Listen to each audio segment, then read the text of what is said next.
Ya sanki böyle bir çizgi filmdeki araba gibi görünüyor. Millet beğenmese de. Şöyle arabaya bir farklı bir açı kazandırmış. Sanki Linea değil de başka bir araba gibi gergin bir bakışlı, Aynen. duruşlu arabaya benzemiş. Hot Wheels kaplama diye geçiyor. Çizgi film kaplaması diye geçiyor.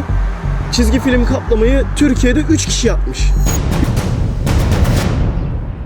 Ben de bu arada o puntocu arkadaşa çok selam olsun. O tamponumu kırdı. Hani ben bir şey demiyorum. İnşallah gün yüzüne çıkar o fotoğrafı.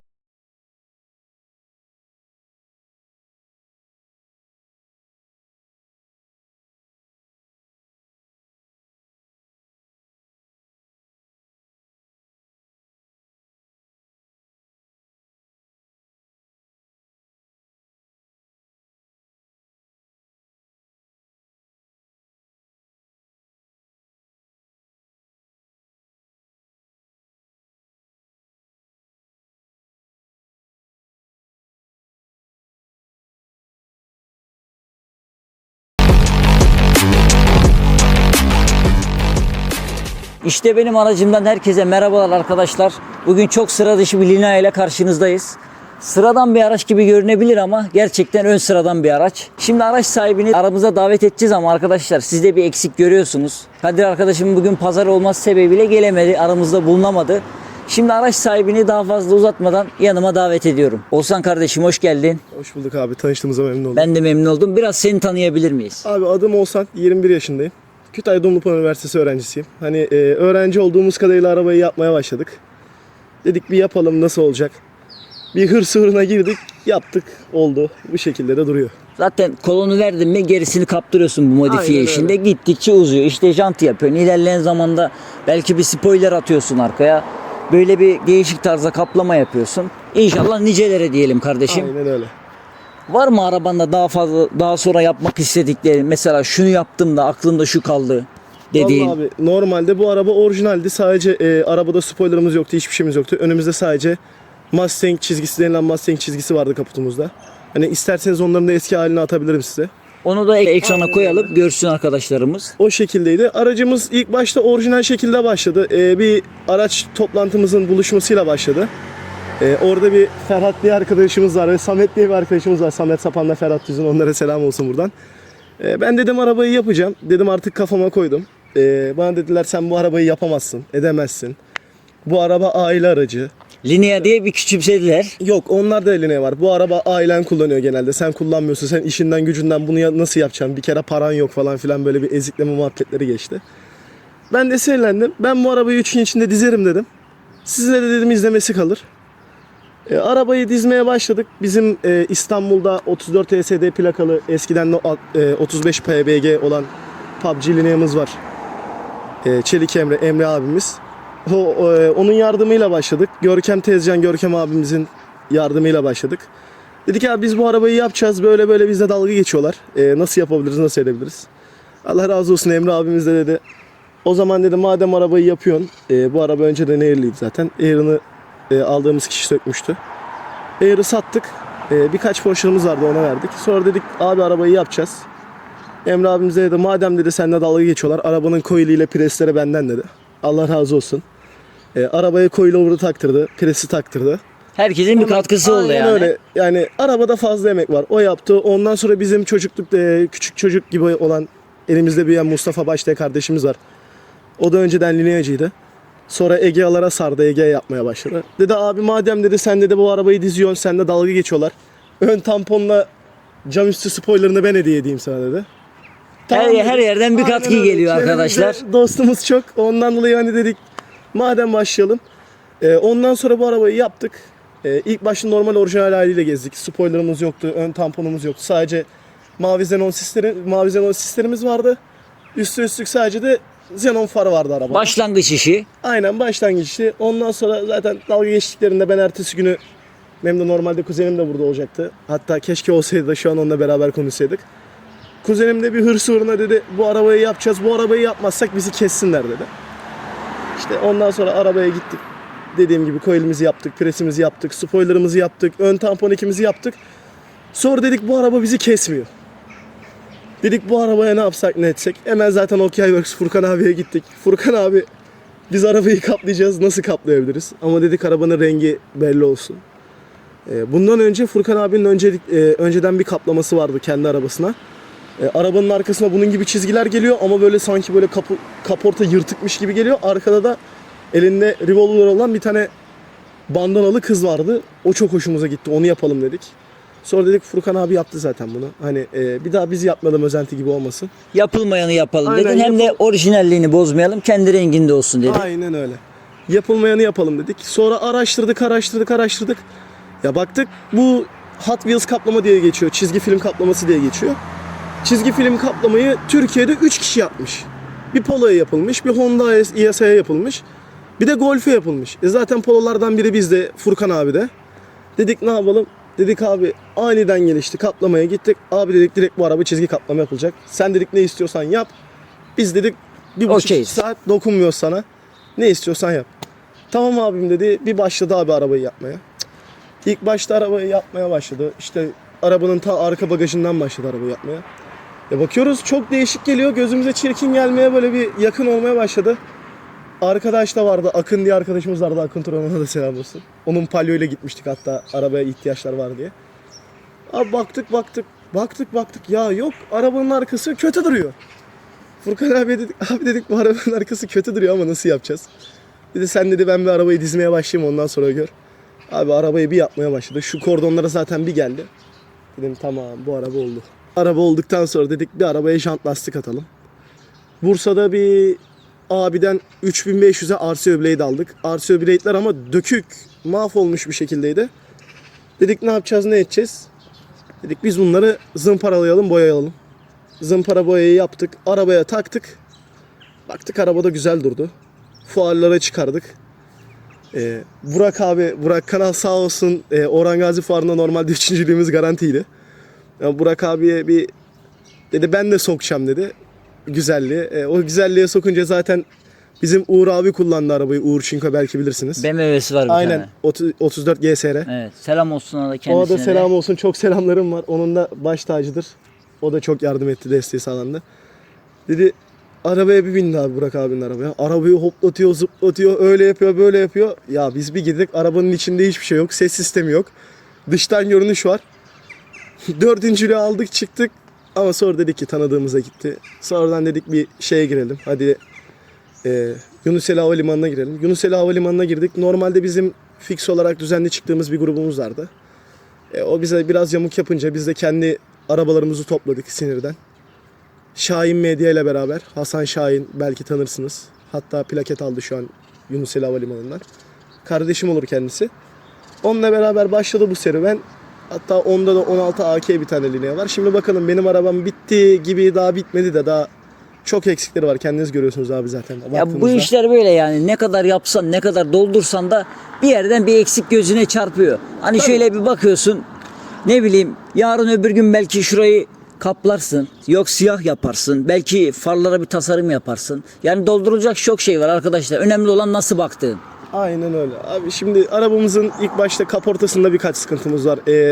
Gördüğün gibi şuraya fuardan geldik, Yunuseli Havalimanı'ndan geldiğimizden sonra şuradaki bir bölgeye kedi düştü arabaya park ettiğimizde. Kedi düştü arkadaşlar, yanlış anlamayın. Burayı yamulttu. Ondan sonra görüyorsun abi bizi çekemeyen arkadaşlarımız bıçak vuruyor arabaya. Diğer sağ ayna kapağına da bakarsan bıçak dolu.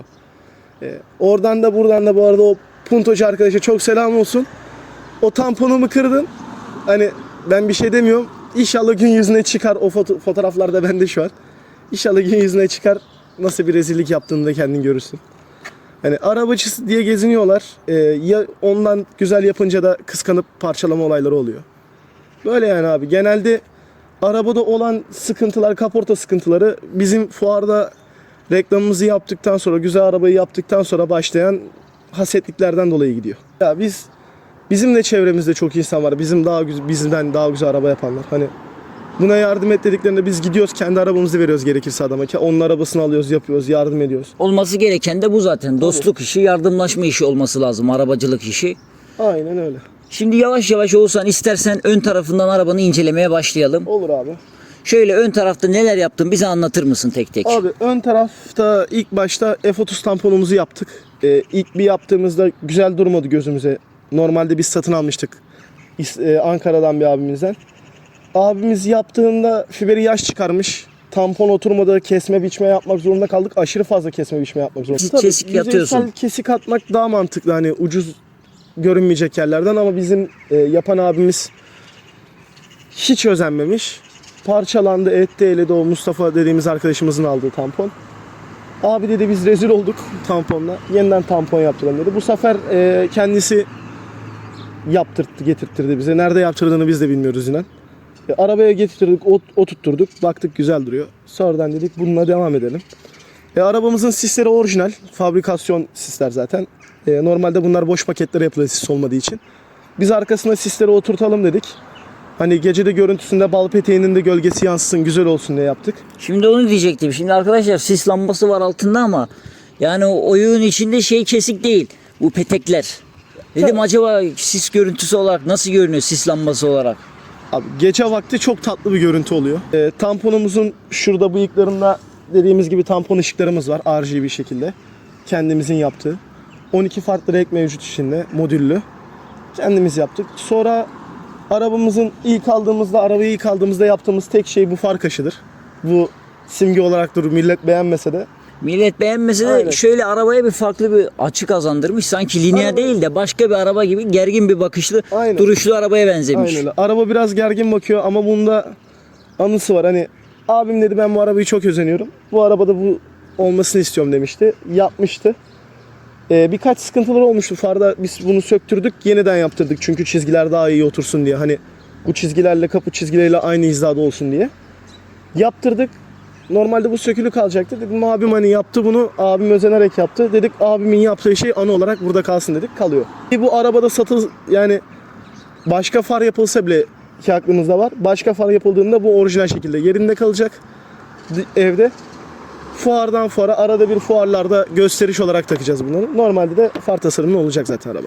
Yani far tasarımı daha sonra yapmayı düşünüyorsun Tabii. iç tarafına. Çift mercek yapmayı düşünüyoruz. Angel 12 farklı renkli halkalılardan. Angel var. Aynen halkalı Angel yapmayı planlıyoruz. İşte sonra bu linyaların buralarda bıçaklar var görüyorsunuz şeffaf. Onları turuncu yapmayı planlıyoruz. O şekilde yapmaya başlayacağız. Biraz daha doldurmaya başlayacaksın yavaş yavaş. Renkli cam düşündün mü hiç? Oğuzhan bu arabaya çok güzel gider bence. Abi Çünkü beyaz bir rengi var. Göz yormayan bir tatlı da modifiyesi var arkadaşlar. Bence bir renkli cam gider buna. Abi normalde ben buna aynalı cam filmi yapacaktım. Dedik arabayı yaptık, dekora oynadık. Aynalı cam filmi yapalım dedik. Normalde de zaten siyah cam filminden önce aynalı cam filmimiz vardı. Polislerimiz çok sevdiği için bize hayran oldukları için gördüklerinde habire yazdılar. Hatta Instagram'da, YouTube'da falan bunun esprisi çok derler. Sana çok yazan vardır. Bize halbuki trafik polisleri yazıyor. Öyle bir sıkıntı da var. Beğeniyorlar ama biz de onlara bir şey demek istemiyoruz. Saygı diyoruz. Hani onlara yapılan agresifliklere de karşıyım. Benim arabamı kaç defa bağladılar. Ceza yazmaya kalkıştılar. Ben dedim abi yazın, hani biz bunu yaptıysak katlanmak zorundayız bu arabaya. Adamlar bana dedi ya dedi kardeşim sen nasıl arabacısın? Sen dedi hiç engel olmuyorsun. Ama abi hani yaptığımız güzel bir şey. Hani çevreye zararı da yok. Sadece görünüş. Ama size de hak veriyoruz. Çünkü hani siz bu arabayı trafikte böyle gezmemesi gereken bir araç olduğu için ceza yazmak zorundasınız, bağlamak zorundasınız. Saygı duyuyorum diyorum, geçiyorum. Adamlar da ya helal olsun sana diyor. Ceza yazmıyorum, git diyor arabayı şunu sök diyor, devam et diyor. O an söküyoruz. Ya, akıllanıyoruz mu? Hayır. Eve gidince geri takıyoruz her şeyini. Ya zaten trafik polisi görse Oğuzhan, ben olsam derim ki ya abi kusura bakma elektrik bandıyla kendimce bir şeyler yapmaya çalıştım derim ama arkadaşlar şu an bu arabanın üstündeki elektrik bandı değil. Ben ilk başta videodan önce Oğuzhan arkadaşımla konuşurken bana bunun hava kanallı folyo olduğunu söyledi.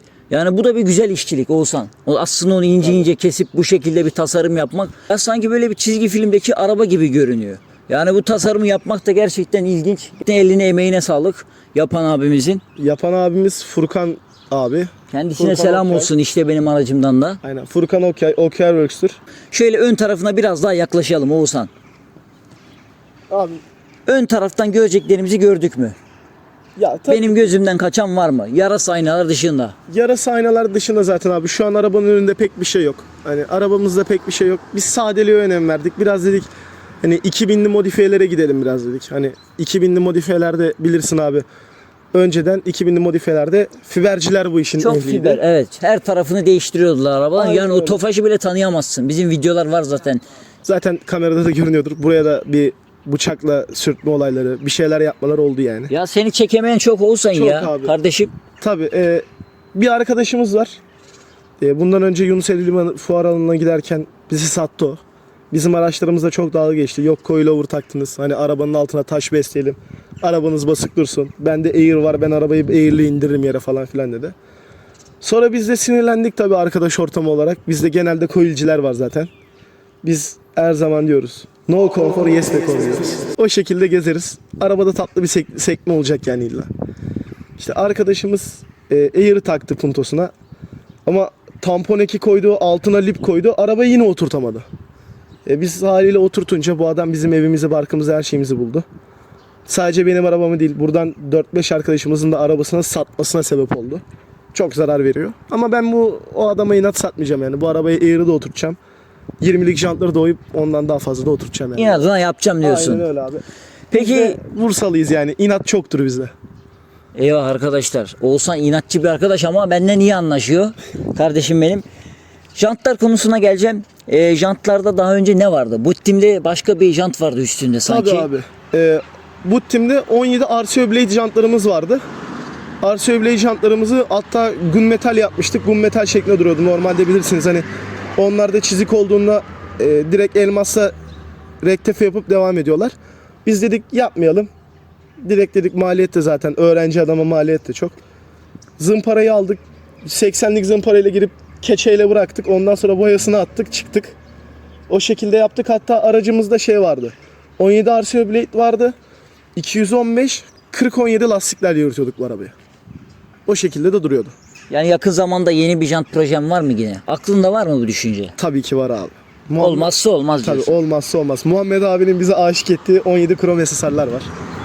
17 krom SSR istiyorum bu arabaya. Hani çok tatlı durur bence. Hani yorumlarda da belirtirseniz sadece hangi jant daha güzel durur. Ona göre bakar gideriz yani. İnşallah güzel bir jant koyarsın arabana.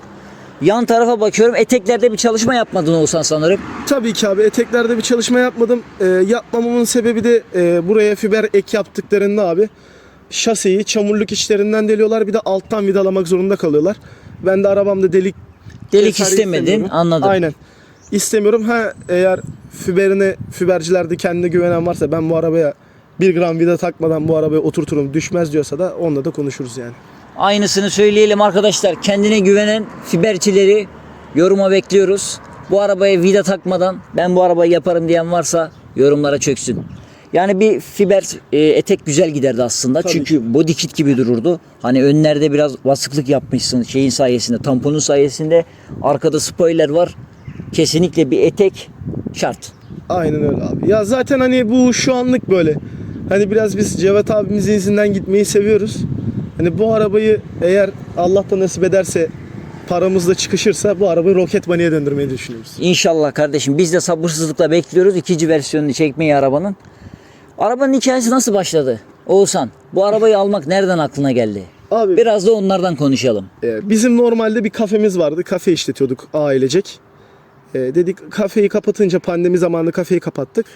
2008 Atentik makyajlı kasa fabrikasyon 115 beygir olan bir Kango'muz vardı bizim. İşler bitince de biliyorsun abi zaten ticari araçlarda her sene muayene yapmak gerekiyor. Evet. O zaman da bizi aşacaktı. Dedik biz o arabayı satalım. Onun üstüne de bu arabayı alalım dedik.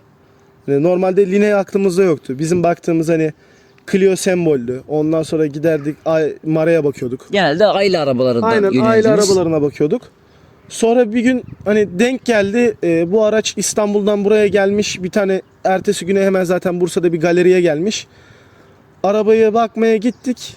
Biz abimle zaten arabaları sevdiğimiz için hemen arabaya gittiğimiz gibi fitilleri söktük, orasını burasını söktük, bakmaya başladık. Arabada tek parça değişen olarak gördük. Arabada sol arka kapı değişendi sadece. O da kadın sürücülere bir şey demek istemiyorum, linçlerler. Arka kapıyı aynaya bakmadan açtırmış, kapıyı alıp götürmüş bir araç. Ha, kapı kopmuş yani yerinden. Aynen kapı kopmuş ama şöyle bir şansımız var. Ne direklere ne podyelere bir zarar vermiş. Direkt menteşe kopup atmış. O yandan avantajlı olduk. Menteşe sökülmüş sadece. Arabanın geri kalanında hiçbir boya değişen hiçbir şey yok. Geri kalanı hatasız. Hani Direklere herhangi bir zarar vermiş mi o menteşeyi yok, sökerken? hiçbir türlü bir zarar vermedi. İşlem yok yani diğer taraflara, Aynen şasisinde. öyle. Abi şimdi bu Fiat arabası, hani özellikle de Linea, bu araba GTA San Andreas'taki Sultan gibi bir araba, yani öyle diyeyim ben sana. Arabaya çamurluğuna elinle böyle bir bastır, araba direkt göçer. Hani hızlı geçemezsin, araba takır takır ses yapmaya başlar. Kapı sacları çok incedir, menteşelerinin kaynakları incedir ondan dolayı, saclar ince olduğu için. Zaten hani kapıyı açayım şöyle elimle bir kez çekeyim, menteşe garanti kopar. Yani arkadaşlar bunlar gerçekler. Kimse kusura bakmasın. Oğuzhan arkadaşım da bunları bizlere anlattı. Oğuzhan, kampanalarda bir çalışma yapmışsın kardeşim. Turuncuya boyamışsın. Aslında Güzel durmuş. Jant olsa daha da güzel dururdu. tabii ki jant olsa daha güzel durur abi de. Aslında bunlar turuncu diye görünüyor da bu kavun içi kırmızı diye geçen neon rengi bu. Gün geçtikçe turuncuya dönüyor. Bunu arabayı basmadan önce, yapmadan önce yeşil renk yapmıştık. Neon yeşil. İlk Bursa Spor'a dönüyor. Biz Bursa Spor'lu değiliz. Gelen geçen Bursa Spor arabası diyordu. Sonra dedik turuncuya boyayayım. Abime dedim kırmızı yapayım bu arabayı. Rengi Olsun, aldık, başladık. güzel bir çalışma olmuş. Sonuçta ufak detaylar da benim hoşuma gidiyor. O yüzden söylüyorum. Semih, hemen arka tarafa geçelim. Evet arkadaşlar, arabamızın arka tarafına geçtiğimiz zaman bizi koskocaman Türk Hava Yolları yapımı bir spoiler karşılıyor kardeşim. Aynen öyle. Bunun da hikayesini alalım senden. Abi biz bu araca spoiler koyalım dedik. Normalde benim o gözüme hoş gelen şey Honda FC5'lerin, biliyorsun yandan böyle. Onlardan hoşuma gidiyordu. Bizim bir Ballas diye bir abimiz var. Ballas tipici. O dedi ben dedi sana dedi ucuz yollu yaptırırım dedi. Hem dedi fiyatına da uygun olur dedi. Tamam abi dedik yapalım. Ama abi dedim ben dedim şöyle bir şey istiyorum. Hani ortası dedim FC5 olsun. Yanlar dedim Mugen'a 0'a 0 olsun dedim. Hani çamurluğa oturduğunda, bagaj çamurluğuna oturduğunda öpücüğü atsın dedim yani. Yaptırdı usta da, Allah razı olsun, çok güzel bir ustaymış. Harbiden de güzel yaptı. Boyamızı da tanıdık bir abimize yaptırdık. Tabii ki o abi de yan çizdi. Düzgün boyayamamış boyayı. Macunları düzgün atamamış, patladı. Zaten buradan da güneşten baktığında görünüyor abi üstünde. Şuradan bahsediyorsun değil Aynen mi? abi. Şuralarda bak, şu şekilde şuralarda görüyorsun patlaklar. Hava boşlukları da kalmış. Aynen. O abimize hatta biz dedik abi dedik bunu düzgün boyayamamışsın. Boyanıp paranı, her şeyini verdik. Hani bu boyanın ücreti bu değil dedik. Hatta o zamanın zamanı 750 lira bir boya ücreti verdik biz bu aracın spoilerını boyamaya. Ki o zaman komple 1000 liraya bir tamponu boyuyorlardı. Dedik bu arabayı, bu spoiler'ı yaptık. Düzgünce yaptık. Boyasını, macununu düzgün atamamışsın. Bunu bir daha boyayacaksın abi dedik. O zamanla fuara acelemiz vardı. İşte hangi fuarda? Buttin fuarda. Buttin'dir. Aynen, Buttin fuarına acelemiz vardı takmak için. Dedi o zaman dedi siz bu spoiler'ı şu an dedi takın dedi. Biz dedi Buttin fuarından geldikten sonra yapalım sizinkini dedi. Hatta boyacımızın ismi de Sercan. Yapalım dedi. Yapalım abi dedik. Fuar bitti. Fuardan bittikten 2 gün sonra aracı götürdük. Ben bu aracın parasını aldım zaten, boyamam dedi. Yan çizdi arkadaş. Yani boyama da o şekilde aynen, de kaldı o diyorsun. şekilde kaldı. Hani zaten spoiler değişimi istiyoruz zaten. Hani buna benzer bir spoiler daha koymayı planlıyoruz. Güzel şekilde yakışmış devam yani. Çok da abartmadan güzel bir spoiler çalışması Aynen yapmış. Alçak olsa belki daha da kötü dururdu. Tabii Ama ki. böyle tam oturmuş. Fiat logosu dikkatimi çekti. Şimdi buradan bakıyorum, bu siyah mı diyorum yoksa benim gözüme mi öyle geliyor? Çünkü genelde kırmızı oluyor. Bunu bile çalışmış olsan siyah yapmış. Helal olsun kardeşim, bütünleştirmişsin arabayı. Güzel durmuş. Aynen abi. Onlar hazır satılıyor abi zaten. Hani alalım dedik. Onu da normalde ben satın alacaktım, bulamamıştım. Bizim Ballas abimiz o zamanlarda bir tuningçide çalışıyordu. Dedi ben dedi sana getirttirdim abicim, getir arabanı takacağız dedi. Allah razı olsun, taktı. Ön tampondaki Fiat logosu siyah, arka bagajdaki siyah, bir de ayrıyetten direksiyondaki siyah şu an. Direksiyona da yapıştırdı. Aynen. Tampon çalışması yapmayı düşünüyor mu ileriye dönük? Tabii ki yapmak istiyorum abi. Emre abimizin o makyajlı kasası lineasındaki difüzörden yapmayı düşünüyoruz altına. Çift boru downpipe yapmayı düşünüyoruz. Çift çıkış downpipe yapıp. Daha zamanı var diyorsun. Aynen, daha zamanı var. Hoşumuza gitti. Hani çok linç yiyoruz ama internette. Hani bu arabaya bu gider mi? Hani biz bunu beğenmedik veyahut da öndeki far kaşlarını sök falan filan vesaire diye. Hani bu araç benim aracım. Bana güzel görünüyorsa Gerisinin bir önemi aynen yok öyle. diyorsun. Topluma da söylüyorum, hani dışa bağımlı kalmayın. Bu araba seninse, sana güzel görünüyorsa kalsın diyoruz. Hani kendi bildiğin şekilde yap diyoruz. Arkadaşlar yavaş yavaş artık videomuzun sonuna geliyoruz. Elimizden gelen her şeyi, gözümüzün gördüğü her şeyi anlatmaya çalıştık. Şuradaki spoiler de dikkatimi çekti. Bunu da aynı şekilde siyah yapmış. Güzel olmuş. Aynen. Onu da yapmamızın sebebi şu oldu abi. O araçta zaten vardı. İlk arabayı basmadan, modifiye etmeden önce sadece onu yapmıştım. Bir de ön tampon 2 atmıştım orijinaline. Dedik o piyano black olsun. Sonra burayı biz normalde komple beyaz yapacaktık biz bu spoiler'ı. Ya dedik üsttekini sökmek gerekecek ama üstteki de çok güzel duruyor. Dedik bir bütün olsun. Ortasını bunu piyano black yapalım. O da piyano black zaten. Bir birleşim olsun dedik. Sonra camımız çok boş geldi. Camımıza sticker yaptırdık Furkan abiden. Ama uzun yola git gel artık atmaya başladı, o da değişecek zaten. Yavaş yavaş artık zaten bantları falan sökülüyor onların da. Aynen öyle. Yenilemenin zamanı gelmiş olsan. Aynen öyle. Bunlar önemli değil. Bunlar yapılır, edilir. Önemli olan arabayı yapıp bütün bir hale getirip insanların beğenmesini sağlamak. Ya kendi beğeninin daha fazla önemli. Kendine güzel geliyorsa gerisinin bir önemi yok. Ama sen de bunu başarmışsın kardeşim. Eline emeğine sağlık.